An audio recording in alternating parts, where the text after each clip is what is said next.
Hello everyone! Dans cette nouvelle vidéo, je vous apprends à éviter quelques erreurs courantes que font les francophones lorsqu'ils parlent l'anglais. Mais les amis, avant de commencer, n'oubliez pas que le but de la chaîne est de vous aider à parler l'anglais. Pour ce mois, je publie une vidéo par jour pendant 30 jours. Abonnez-vous à la chaîne et activez la cloche de notification pour avoir toutes les prochaines vidéos. If you really want to improve your English speaking level, just subscribe for more interesting videos. La majorité des francophones qui débutent en anglais font ces erreurs. C'est normal de faire des erreurs. Et moi, mon rôle, c'est de vous aider à comprendre les erreurs pour ne les refaire plus. Donc, j'ai décidé de faire une vidéo sur les erreurs les plus courantes que j'ai l'habitude d'entendre. Pour éviter les commettre, restez jusqu'à la fin de la vidéo. L'une des erreurs la plus courantes que commettent les francophones lorsqu'ils parlent l'anglais, c'est la traduction littérale. C'est-à-dire, je pense à la phrase en français et je la traduis littéralement en anglais. L'exemple le plus courant, c'est l'âge.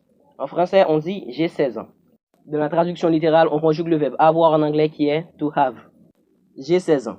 Littéralement, I have 16 years old. Mais il faut savoir qu'en anglais, on n'utilise pas le verbe avoir, to have, pour donner l'âge, mais plutôt le verbe être, to be. Au lieu de dire I have 16 years old, vous dites I am 16 years old ou I'm 16 years old.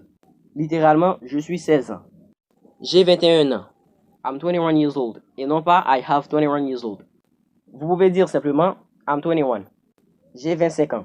I'm 25. Deuxième erreur que font les francophones, c'est de dire être d'accord avec quelqu'un en faisant la traduction littérale. Qu'est-ce que je veux dire? En français, je suis d'accord avec toi ou je suis d'accord avec vous. Littéralement, les francophones traduisent cette phrase en disant I am agree with you. Et c'est là le problème. Je m'explique. To agree with, ça veut dire être d'accord avec.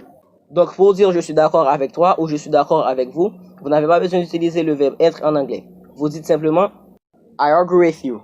Je suis d'accord avec toi ou je suis d'accord avec vous. We agree with you. Nous sommes d'accord avec toi ou nous sommes d'accord avec vous. Troisième erreur très courante, c'est avec le verbe listen. Réfléchissez un peu à la traduction de cette phrase. J'écoute le professeur. Assurément vous dites I listen the teacher. Cette construction est fausse.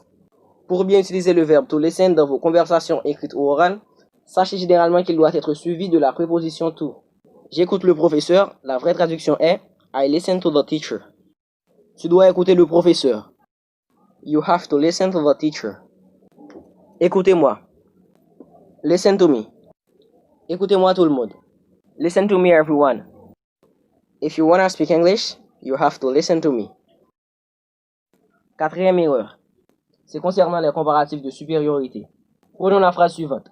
Steve est plus beau que son père. En anglais, Steve is more handsome than his father.